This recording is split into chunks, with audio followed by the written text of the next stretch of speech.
네, 안녕하세요. MKDS의 동대총각입니다. 오늘은 그 튜브리스를 한번 좀 해볼 겁니다. 많이들 얘기하시는 휠셋에서 튜브리스 타이어와 튜브리스 휠셋을 가지고 실제 실란트 그리고 안에 튜브리스 밸브 등을 실제로 삽입을 해서 튜브리스 휠셋을 만들어 보는 작업을 하게 될 예정입니다. 네. 오늘 튜브리스를 하게 되는데 필요한 자재들, 오늘 전투에 필요한 그 제품들 간단하게 부품들 뭐가 필요한지 한번 소개를 한번 해드릴게요. 제일 큰 부품 중에 하나가 일단은 그 용품이죠. 튜브리스 실란트가 필요합니다. 지금 보시고 계신 제품은 피티스 튜브리스 실란트라고 하는데 안에 약간 좀 걸쭉한 편이에요. 물론 워크숍용이라서 보통 이렇게 대용량으로 처리가 되어 있는데, 보통 이 제품 같은 경우에는 출시된 지가 얼마 안 되는데 이 안에 보시는 파란색 알갱이들 때문에 튜브리스 작업 시 구멍을 잘 메꿔준다라는 평들이 있고요. 그리고 개인적으로는 샵에서 손님들, 고객분들 자전거 이렇게 작업을 해드릴 때 약간 이렇게 걸쭉한 타입의 실란트를 많이 좀 선호합니다. 걸쭉한 타입의 실란트를 많이 선호하는 편이어가지고 제품들을 사용을 많이 하고 있고요. 그래서 이렇게 튜브리스용 실란트. 그리고 두 번째로는 그 작업하실 휠, 림에 그 튜브리스 작업이 되어 있지 않다라고 하면은 보시는 바와 같이 이렇게 튜브리스 림 테이프들을 구할 수가 있습니다. 오른쪽 제품은 IMT사에서 그 IMT 테크놀로지 수입하는 스팽크 휠셋용 튜브리스 림 테이프이고요. 그리고 이 친구는 시중에 양산되는 제품이에요. 청테이프랑 비슷하긴 한데 고릴라 테이프라고 많이 들어보셨을 거예요. 그래서 그쪽 튜브리스 목적으로 사용할 수 있는 방수용 테이프입니다. 물론 자전거 부품용으로 나온 테이프는 아니고요. 이 테이프는 시중에서 11,000원 정도면 구하실 수가 있습니다. 튜브리스 전용 밸브가 이렇게 필요하게 되는데, 가급적이면 튜브리스 밸브를 사용하실 때 이렇게 하단부에 보시면은 요 고무링, 밸브 락링을 잡아준 요 고무링이 이렇게 삽입이 되어 있는 제품들을 선호하시는 게 좋습니다. 그리고 마지막으로 튜브리스 할 때 그 타이어 레버가 아마 필수적으로 필요하실 겁니다. 상대적으로 튜브리스 타이어들이 사이드 월 쪽이나 이쪽이 조금 이렇게 그 끈끈하고 좀 더 이렇게 딱딱하기 때문에, 표현이 맞는지 모르겠어요. 딱딱하기 때문에 그 타이어 레버 없이 그 타이어를 끼는 게 거의 불가능합니다.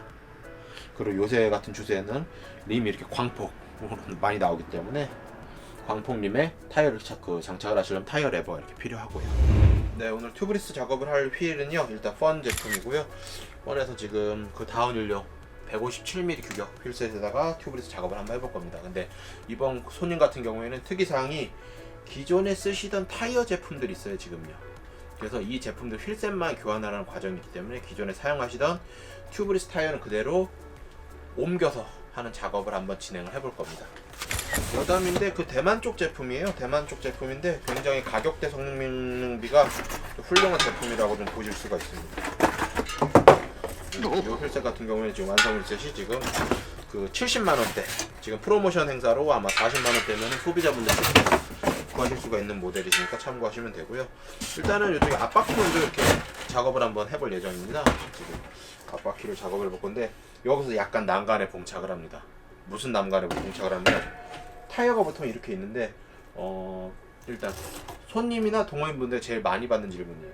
타이어를 똑같은 건데 어떤 걸 앞쪽에 사용하느냐 얘기를 많이 하시는데, 타이어가 이렇게 생각하세요. 두껍거나 앞 타이어가 더 그립력이 좋은 타이어를 앞쪽에 배치를 하시는 게 훨씬 좋습니다. 상대적으로 마모도가 높은 타이어를 뒤쪽에 배치해 주시는 게 맞고요.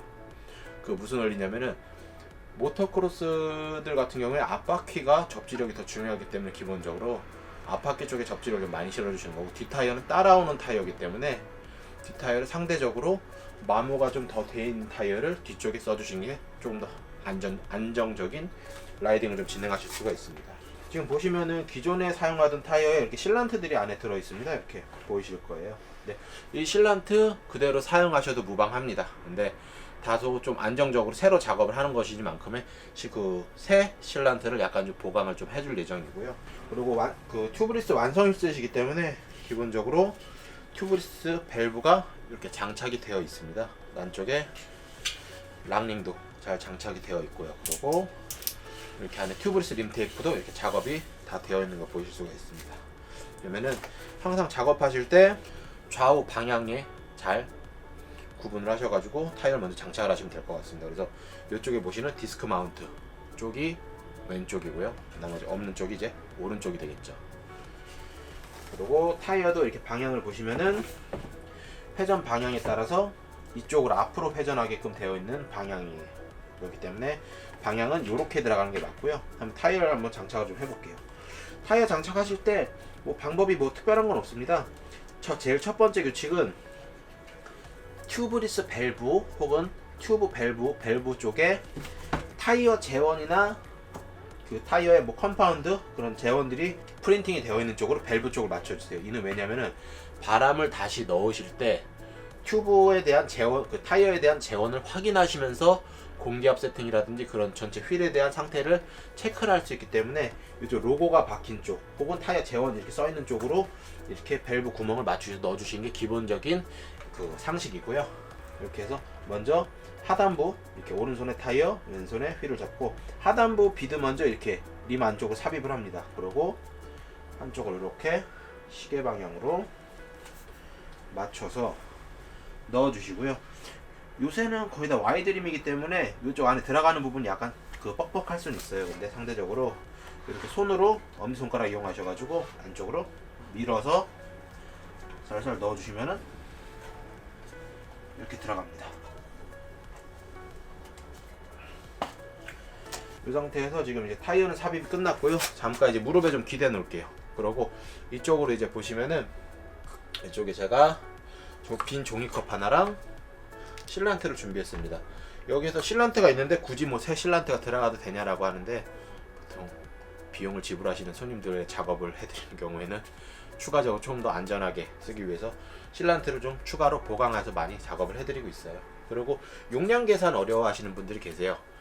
보통 실란트 뭐 워크숍용 이렇게 대용량 1리터짜리 사시든 뭐 500ml짜리 사시든 종이컵 하나에 꽉 채우신 다음에 이 종이컵 하나로 한 대분 앞바퀴 뒷바퀴 나눠 쓰신다고 생각하시면 용량 계산이 조금 편하실 거예요. 그래서 기존에 실란트가 지금 들어있는 상태이기 때문에 많이는 추가를 하지 않을 겁니다. 한 반컵을 가지고 또 나눠서 추가적으로 좀 써줄 예정이고요. 그리고 넣으시기 전에 흔들어 주시는 것도 좋은 방법이에요. 침전물이 아래쪽에 섞이기 때문에 이 제품만 그렇습니다. 이 제품만 이렇게 그러면 안에다가 반컵 정도를 따라 보면 색깔이 굉장히 이쁘죠. 안에 펄 같은 게 들어있어서 실란트는 사용하지 이렇게 나머지 여분 실란트는 항상 작업 후에 바로바로 뚜껑 닫아주셔가지고 공기랑 최대한 차단을 시켜주시는 게 실란트를 오래 보관하실 수 있는 방법이고요. 이렇게 실란트가 타이어에 오래 방치되어 있거나 보통 한 일주일 정도가 지나면은 실란트가 자체적으로 공기에 이렇게 산화되면서 굳습니다. 안에 자기들이 덩어리가 눅눅해지거나 그럴 수가 있어요. 그래서 웬만하면 외부 공기를 차단시켜 주시는 게 좋고요. 약간의 방법과 좀 차이를 둬서 제일 쉽게 작업을 할 거예요. 이 방법대로 하시면은 아마 한국에서는 제일 튜브리스 작업을 빨리 하시는 동호인분들 혹은 유튜브 시청자분들이 되시지 않을까 싶습니다. 이쪽에 타이어를 이렇게 잡으시고 안쪽을 살짝 벌립니다. 그럼 안에 실란트하고 좀 공간이 좀 벌어졌어요. 그럼 이 상태에서 이 실란트를 가지고 이렇게 넣어주십니다. 질문하실 거예요. 지금쯤에 실란트 제품끼리 섞어서 써도 됩니까? 이거는 공식적인 답변은 분명 실란트 제조사에서는 자기네들 것만 쓰라고 할 건데 제가 필드에서 많은 제품들을 테스트해보고 작업을 해드려본 결과 실란트 섞어서 쓰셔도 전혀 문제되지 않습니다. 그래서 이렇게 쓰시면 되고 보통은 지금 요 방법대로만 한번 해보세요. 밸브에다 넣는 거 아닌가요? 밸브에 넣으시는 것보다 지금 하는 방법이 5만 배, 5억 배 더 빠릅니다. 그래서 큰 와이드 타이어들 같은 경우 튜브리스는 이렇게 하시면 됩니다. 그리고 이제부터는 제가 그 안에 라텍스 장갑을 벗을 거예요. 왜냐면 타이어 비드를 끼우다 보면 장갑이 찢어지는 일들이 거의 비일비재해서 그래서 대신에 간지나는 목장갑으로 작업을 마저 진행을 할 겁니다. 그럼 이 상태 실란트 놓고 어떻게 작업해요? 실란트 새지 않습니까? 네, 안 셉니다. 이렇게 먼저 아까 상단부에 있었던 요 튜브리스 밸브 쪽 먼저 이렇게 한 쪽 넣어주세요. 위치 확인은 요 밸브하고 림 사이에 타이어가 정확하게 위치되게끔 이렇게 작업을 해주시고요. 위치를 잡아주시고요. 양손으로 둘둘둘둘 이렇게 넣어주세요. 그럼 이쯤 되면 이제 하단부에 실란트하고 좀 마주치게 되죠. 그럼 이때 어떻게 하시냐면요. 시계 방향으로 천천히 휠을 이렇게 돌려주세요. 네, 이 상태가 되는데 여기 있던 실란트들은 이미 이 밑으로 흘러서 내려가서 여 밑에 있는 상태니까는 실란트가 새거나 그러진 전혀 않습니다. 타이어 안에 존재하기 때문에요. 그럼 이 상태에서 나머지 비드를 이런 식으로 림 안에 말아서 넣어줍니다. 자, 이렇게 넣다 보면은 네, 이렇게 들어갔네요. 요 휠 같은 경우에는 기존에 사용하던 타이어이기 때문에 작업이 바로 그냥 타이어가 들어가서 쉽게 작업이 되는 경우입니다. 근데 보통 아마 대다수의 그 튜브리스 타이어들은 아마 타이어 랩을 안쪽으로 넣어서 한 땀씩 안에 삽입을 해주셔야 되는 작업이 아마 좀 필요하실 거예요. 그럼 이 상태에서 작업이 거의 다 끝났습니다. 그럼 이 상태에서 일어나서 이제 가장 근데 여기서 조금 약간 딜레마가 좀 오실 수도 있어요. 가정 집에서 혹은 방에서 튜브리스 작업을 자가 정비를 하실 때 튜브리스 작업을 제일 어려워하시는 이유가 컴프레셔가 없어요. 공기압을 한 번에 세게 쏠 수 있는 컴프레셔가 없어가지고 펌프로 백날해도 안 됩니다. 그래서 이 부분에 대해서는 나중에 다음 회차에서 한번 제가 한번 가정에서 그 튜브리스 하는 방법을 좀 설명을 한번 드릴 거예요. 그래서 저희는 준비되어 있는 컴프레셔 펌프로 이용해가지고 바람 한번 또 주입을 한번 해볼 겁니다. 속 안에 이너 밸브 열렸는지 확인을 해주신 다음에 그 상태로 바람만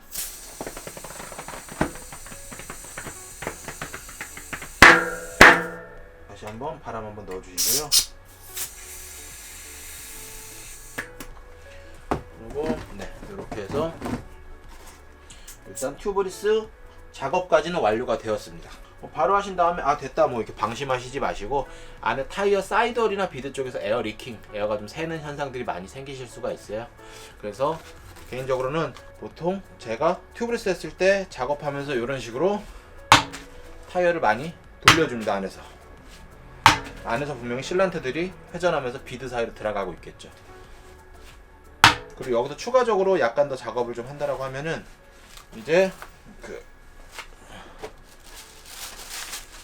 휴지 등을 이용해가지고 안에 실란트 자국을 이렇게 좀 처리를 해주시고요. 추가적으로 뭐 여유가 있으시거나 뭐 시간적인 뭐 공간적인 여유가 있으시면은 비드 쪽에 한번 디그리서를 좀 뿌려주시는 게 좋아요. 이는 바람이 지금 새고 있는지 안 새고 있는지 바로 확인이 가능합니다. 튜브리스 해놓고 밖에 나갔다 오셨어요.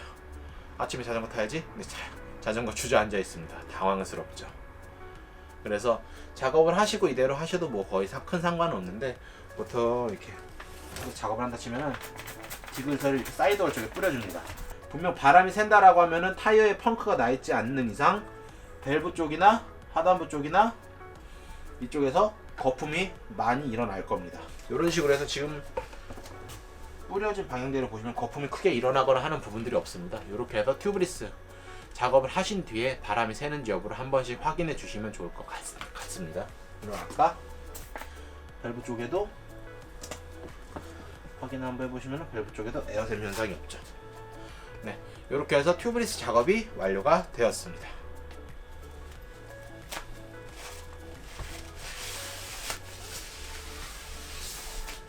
지금 이 사이드홀 걸레가 된 거예요? 아니면 원래 이렇게 생긴 거예요? 원래 이렇게 생긴 거예요. 이게 스네이크 스킨이라 그래가지고 사이드홀 찍히지 말라고 슈발베에서 특허내는 거예요. 그래서 보시면은 안에 격자무늬에요. 원래 얘네가 이것 때문에 돌에 안 찍혀요. 훨씬 강해요.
네, 그래서 오늘 지금 이제 튜브리스 타이어, 튜브리스 휠셋을 가지고 지금 오늘 튜브리스 작업을 한번 해봤습니다.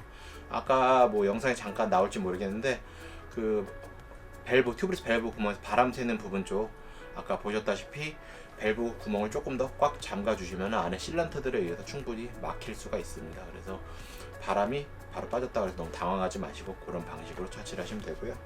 림 사이드에 보면은 디그리스 뿌리면 이렇게 하얀색 거품들이 나는 부분들이 많이 있습니다. 이쪽 약간씩 에어가 새어 나왔던 부분인데 아마 다 막힐 거예요. 이제 좀 있으면. 그래서 이렇게 사이드 쪽으로 이렇게 하얀 거품들이 많이 묻어 있는 거는 정상적이고요. 그래서 오늘 튜브리스 작업 여기까지 진행을 해봤고요. 저는 MKDS의 동대총각이었습니다. 고생하셨습니다.